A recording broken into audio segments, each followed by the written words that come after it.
ভারতের পশ্চিমবঙ্গে সাধারণ শিক্ষা প্রতিষ্ঠানের পর এবার রাজ্যের সমস্ত মাদ্রাসাগুলোতেও বাধ্যতামূলকভাবে বন্দে মাতরম গানটি গাওয়ার নিয়ম চালু করা হয়েছে।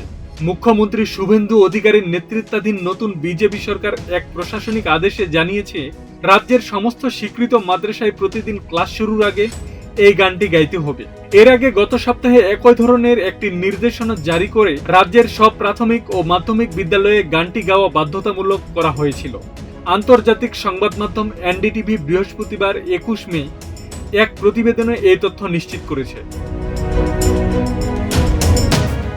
রাজ্য সরকারের সংখ্যালঘু বিষয়ক ও মাদ্রাসা শিক্ষা দপ্তরের আওতাধীন মাদ্রাসা অধিদপ্তর থেকে জারি করার সর্বশেষ আদেশে বলা হয়েছে, পশ্চিমবঙ্গের সমস্ত স্বীকৃত সরকারি সহায়তাপ্রাপ্ত এবং বেসরকারি মাদ্রাসার ক্ষেত্রে এই নতুন নিয়ম অবিলম্বে কার্যকর হবে।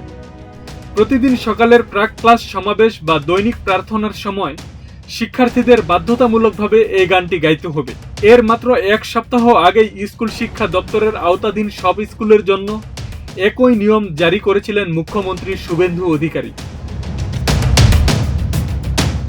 এই বিষয়ে মুখ্যমন্ত্রী শুভেন্দু অধিকারী তার একটি অনলাইন পোস্টে পূর্ববর্তী সমস্ত রাজ্য নির্দেশনা বাতিল করার ঘোষণা দিয়ে জানান, পশ্চিমবঙ্গ সরকার তাৎক্ষণিকভাবে স্কুল ও মাদ্রাসা শিক্ষা দপ্তরের আওতাধীন সব শিক্ষা প্রতিষ্ঠানে ক্লাস শুরুর আগে সকালের সমাবেশে বন্দে মাতরম গাওয়া বাধ্যতামূলক করেছে। আব্দুল সালাম, প্রজন্ম 24।